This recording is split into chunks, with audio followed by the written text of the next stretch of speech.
What's up, everybody? This is Alex Graff here. I'm just gonna try to do a little bit of a video, a stream of consciousness thing here, and talk a bunch about bluegrass rhythm guitar.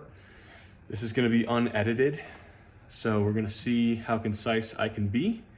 And I'm gonna put you down right here and try to be able to play for you, give you some examples, and talk at you too.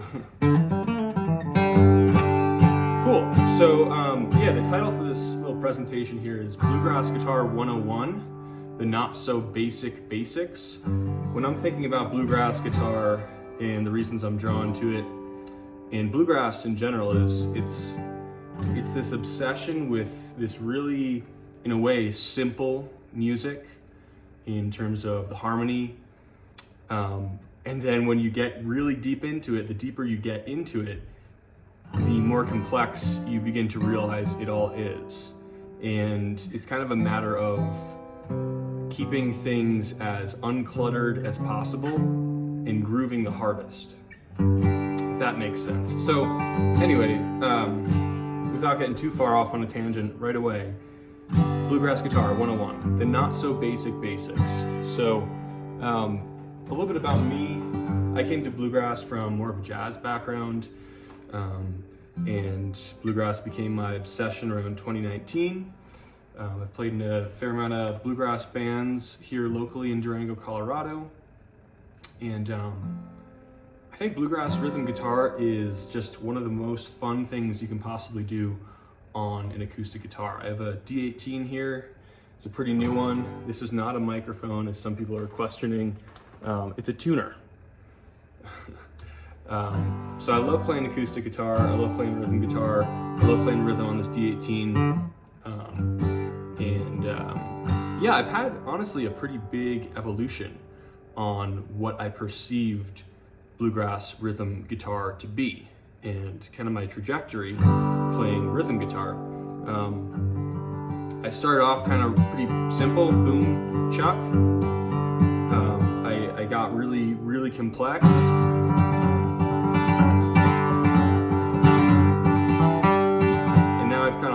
Somewhere in between those two styles, and I'm trying to be as fluid and as tasteful as possible, meshing all the different ways you can play acoustic rhythm guitar.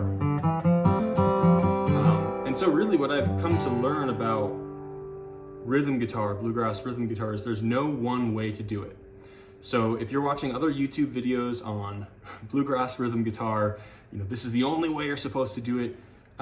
Take everybody, including mine, our opinions with a grain of salt. I think opinions are like, you know what, everybody's got one. And that's about how much they matter. At the end of the day, you know, the way you play rhythm is the most important, and the context that you have is the best context. And I would say, you know, at the end of the day, really the most learning you can do, the best learning, is by listening. And so I really want to drive home the fact that you can figure all this stuff out by just doing some incredibly active listening. You can actually skip this video entirely and just spend the next 2 weeks actively listening to rhythm guitar with headphones. I would highly encourage headphones as much as possible when you're listening for rhythm guitar on a bluegrass recording, because sometimes it really meshes well and is hidden with all the other rhythmic stuff that's going on. And that's on purpose. There's a reason for that. We'll talk a little bit about blending and meshing and disappearing and coming back when you're playing rhythm guitar. But I guess my point is, anything I'm gonna say, take it with a grain of salt. Test it against the type of music you're listening to, the style, the subgenre, the niche of bluegrass that you're listening to.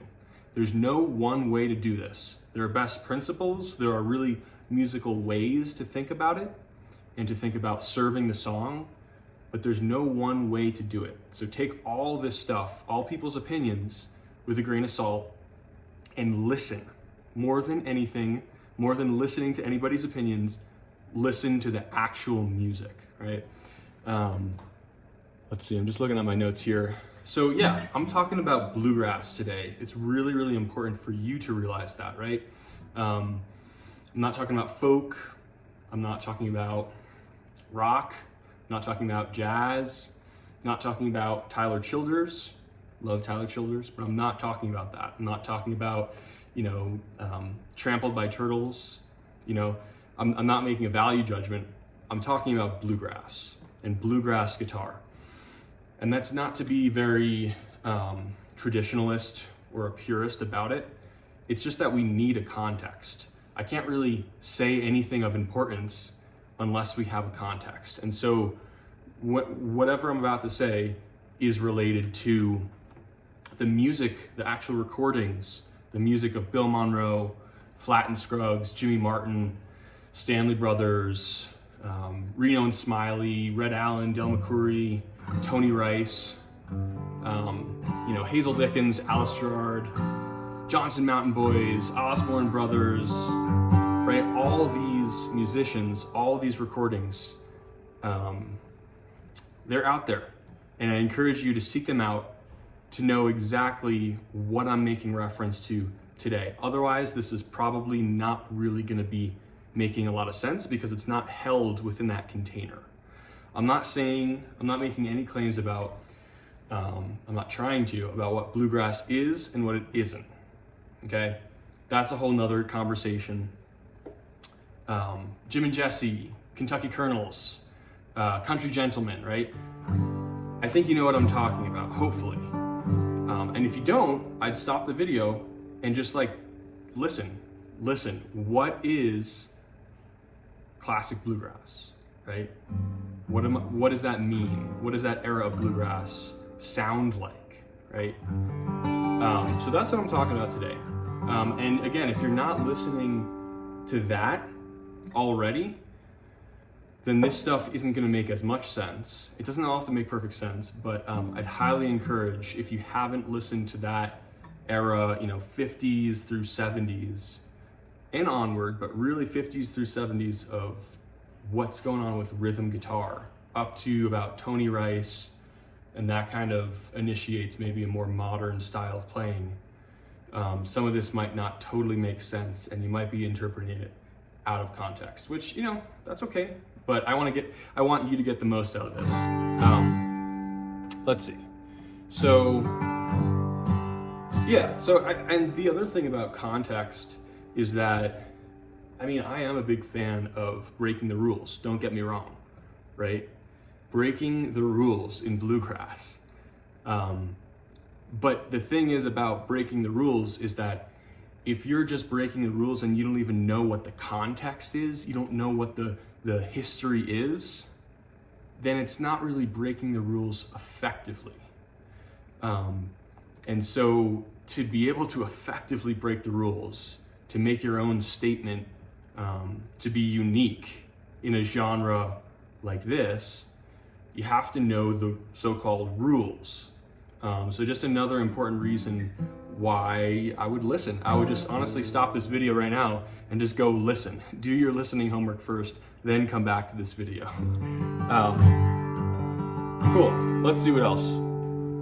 Let's see if I can get off the soapbox here in a couple seconds and start playing and giving you some examples. A couple more things just as context for rhythm guitar.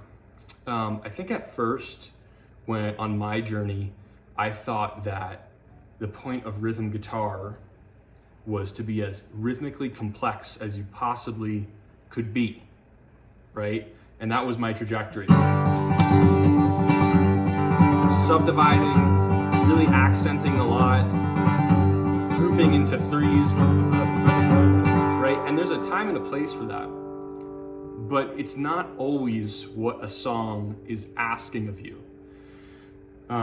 Some rhythm guitar players that I would really encourage you to listen to when thinking about complex simplicity would be folks like Tim Stafford, right? Any of those Blue Highway recordings that he's on. Tony Rice too, right? He's so famous for being unbelievably easy to play with. This is what all the musicians around him said. He was so easy to play with. And that's because his rhythm wasn't about doing the most, it was about serving the song. And so I think a lot of bluegrass is this complex simplicity, as I've already hit on. It's like this idea of doing the least and grooving the hardest, to me, a lot of times. You know, we want the music to be able to breathe, to be dynamic. And another piece of that is the context, like understanding what is the rhythm guitar doing in a band, right? How are all these rhythms interlocking?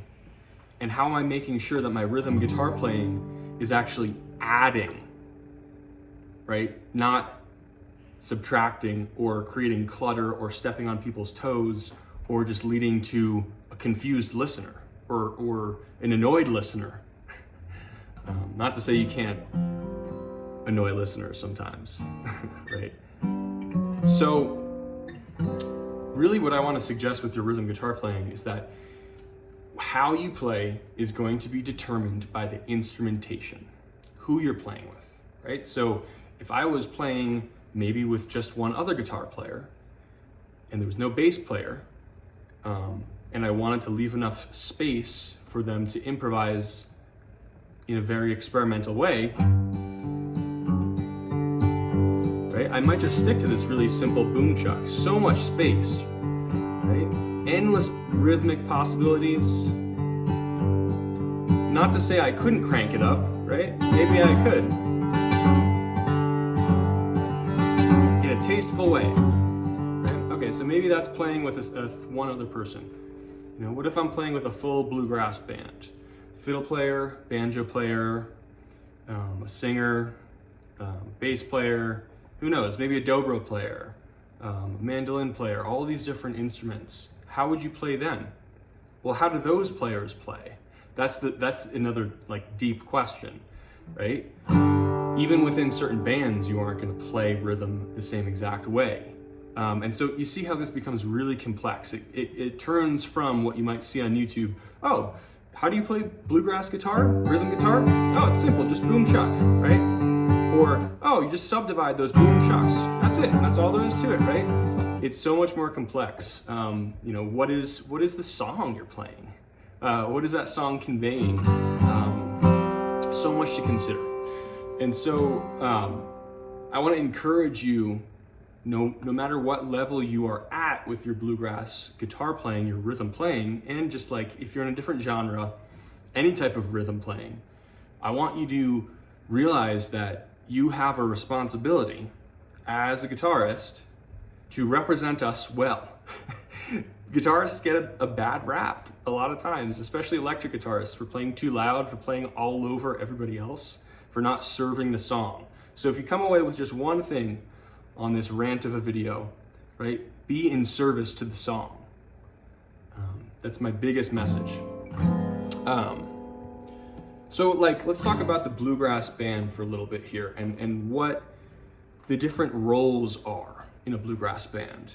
Let's forget about harmony, right? And let's just talk about rhythm. So your standard bluegrass band, again, a bass player, mandolin player, banjo player. Let's just leave it at that and say maybe a guitar player as well, right? And forget about fiddle for now. They're anomalies, rhythmic anomalies. So like if you think of the bluegrass band as a drum kit, right? As a full drum kit, and each person is playing a different rhythmic role. What are the roles?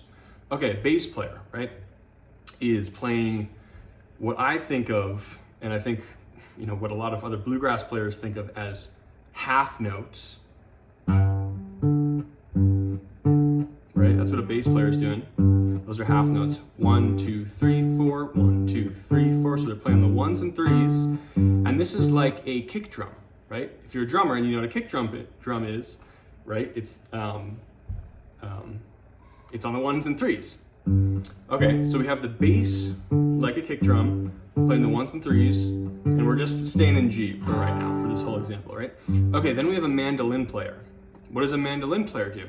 Well, it fills out those 2s and 4s, right? So if the bass is 1, 3, 1, 2, 3, 4, a mandolin player is chop, chop, chop, chop,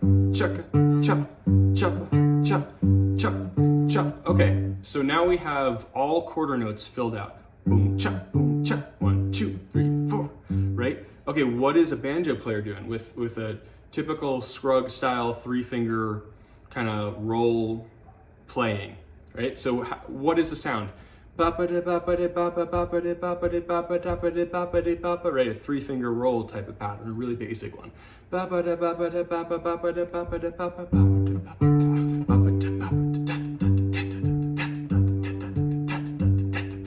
So if you're thinking of a drum kit, the chops, the mandolin chop might be a hi-hat. Boom, and then your banjo, that roll, right, might be brushes or kind of like this train backbeat.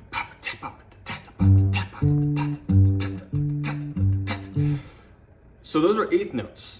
What the banjo is doing. 1, 2, 3, 4, 1 and 2 and 3 and 4 and 1 and 2 and 3 and 4 and 1 and 2 and 3 and 4 and 1 and 2 and 3 and 4. And so what do we have? We have quarter notes filled out. We have quarter notes actually doubled by the banjo, and we have all the ands, 1 and 2 and 3 and 4 and. So in terms of like rhythmic space, just with those 3 instruments, what's left over? Like that's a big question. If you're a guitar player and that's all filled out, what's left over for you?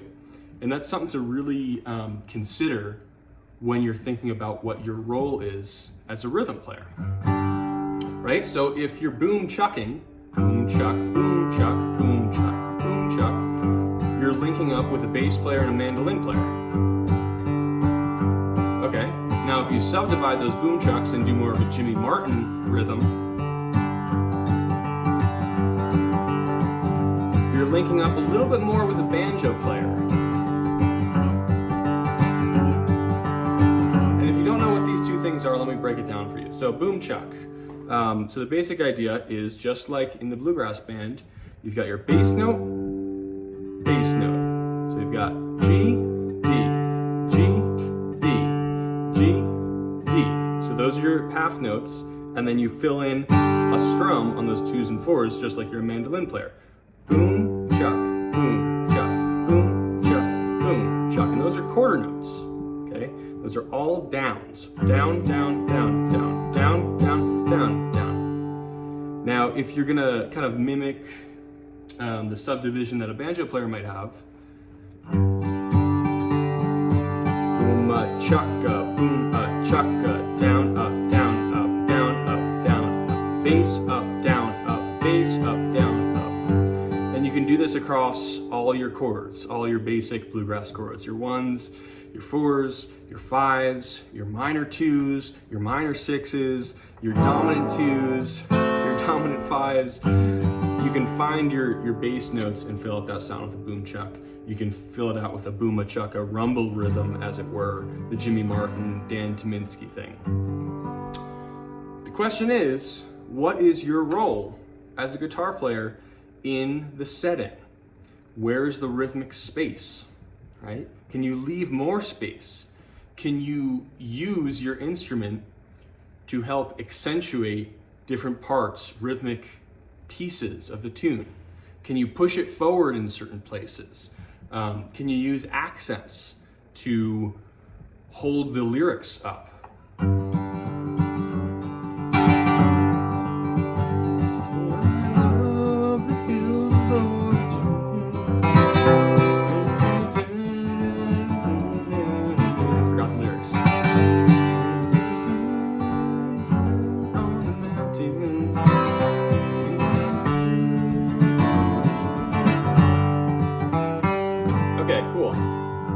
So, part of being a really good rhythm player, I think, is being conscious of all that stuff. Where is the space? Even if there isn't space, how can you use your instrument to add to the music and not take away? So, when you're analyzing this, I want you to listen. I want you to listen to bluegrass music. I want you to put the headphones on so that you can really pick out the guitar. And I want you to put it like this, right? If there wasn't a guitar on this track that I'm listening to, how would this song be different? right? What would this song lose? What might this song gain?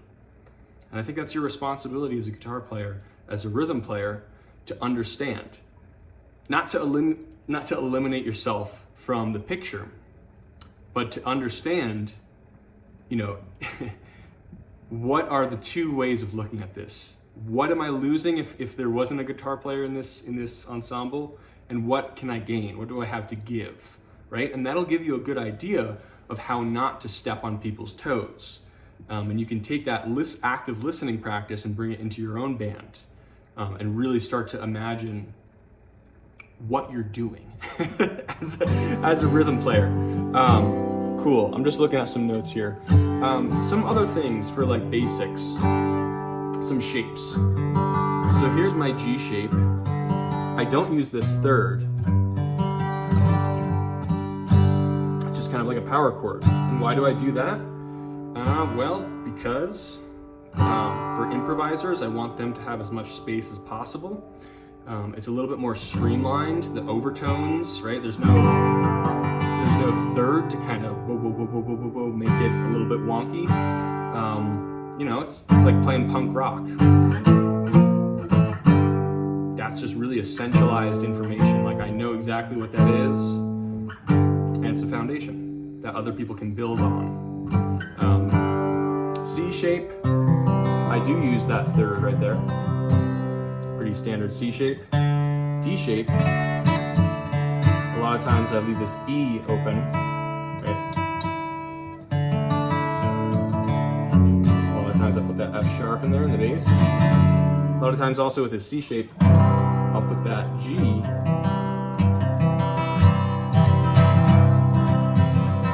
the bass. Maybe not A minor, but a lot of times with an A chord. Let that ring out, that B ring out. Get 2.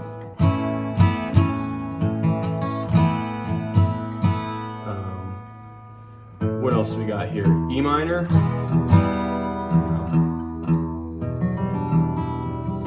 Or E major.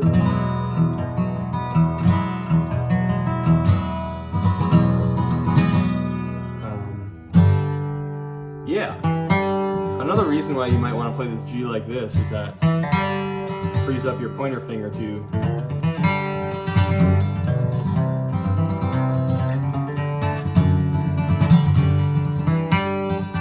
it's all about economy of motion.